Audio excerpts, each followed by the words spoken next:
Oh my gosh.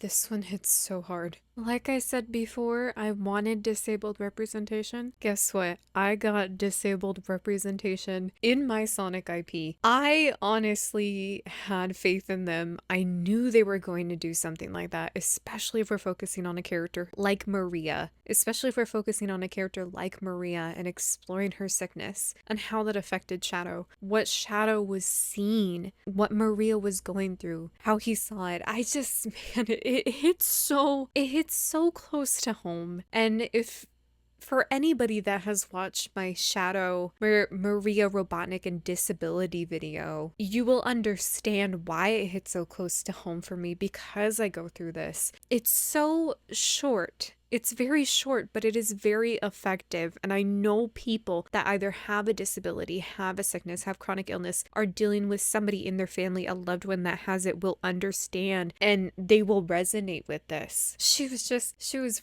running with him, so excited to show him the aurora borealis. She just pushed herself too hard and she just overdid it. And I like that they did that approach. It's a very efficient way of executing how chronic illness, how disability, how sickness, it's a very effective way of showing how sickness can affect a normal person. And they did that so well with her here. Anyway, I know I'm hitting hard on that point right there, but that's just because it was my favorite part, because I resonated with it so much. I like that they started off the episode with Maria talking and being excited about seeing the aurora borealis. I just like that they opened it up that way. I like that they opened it up on Maria's love for like the world, like nature, like space. Like you can see it presented here so nicely. But then, of course, we get the scene, the teaser that we had. We get that. And of course, it's emotional as ever. Once again, I teared up. I could not hold it in. I had to tear up. And then we get the infamous Shadow and Emerald fight scene. Oh my gosh, damn, they cooked. It was so... This is so good.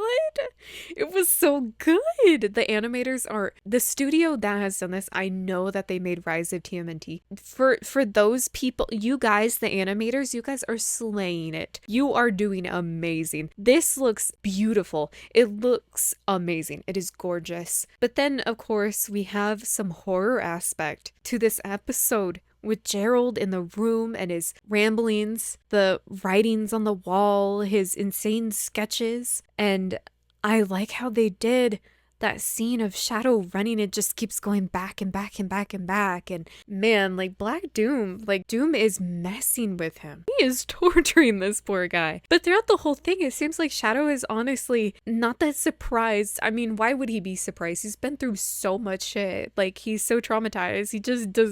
He's not surprised by anything at this point. But oh my gosh. The part where it's just the lightning through Maria's chest. Did they shot her in the heart? Is this literally implying that they shot her in the heart?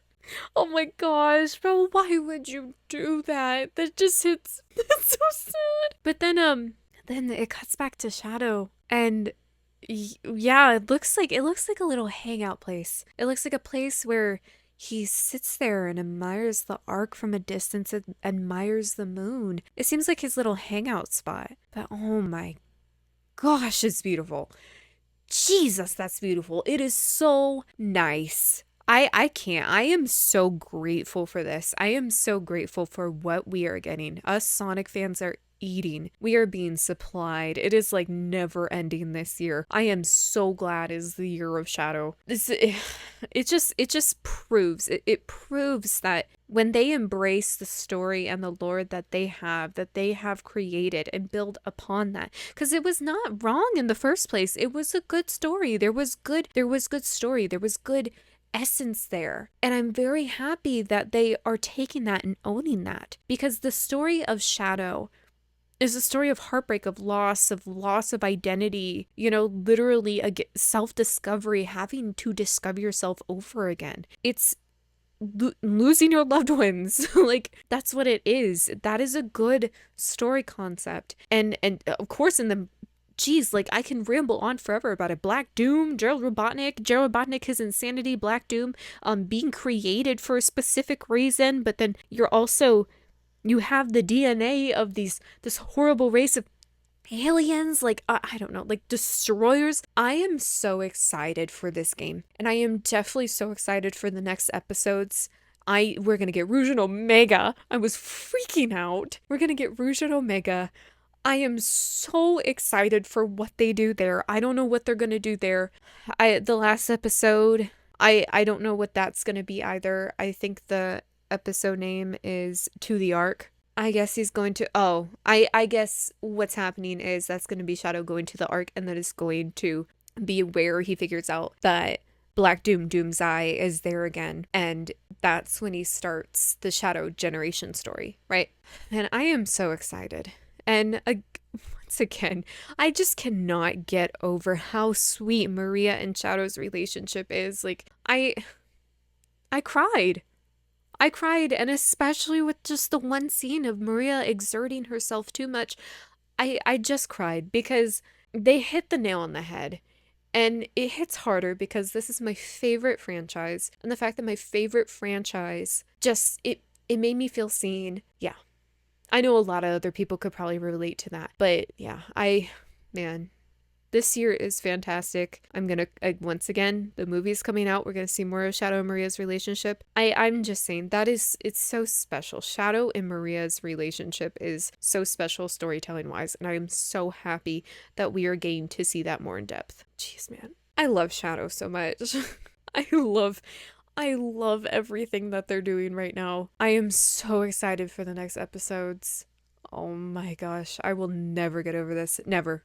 I'll never get over this.